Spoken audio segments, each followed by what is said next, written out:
I want to talk to you there about your progression. When I first met Paul and the channel, it seemed like it was the beginning, and now there's a whole curriculum. Talk about There's more than a curriculum, there's a way of being. There's a way of being and knowing the selves outside of your prior agreements, outside of your prior agreements. And this is the issue here. And this is the issue here. Each one in this room has assumed who they are, They have an identity, and they have an identity that they have claimed, and they seek to have reinforced. And they seek to have reinforced by everyone around them, as you sit before us, we see you as you are. We see you as you are, not as you think you are, not as you think you are, not as you wish to be, not as you wish to be, but as who you are, but as who you are. Now the divine as you. Now the divine as you, in each one of you you see, is available to be known, is available to be known, and in that availability, and in that availability lies the teaching, the agreement you make on an individual level to access the divine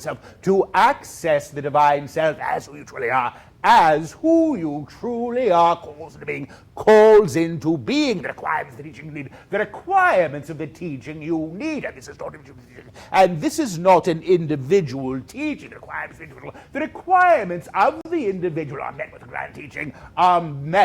grand teaching, we use the word grand, and we use the word grand with some intention, our issuance for you each bypasses the small self, bypasses the small self that would seek to replicate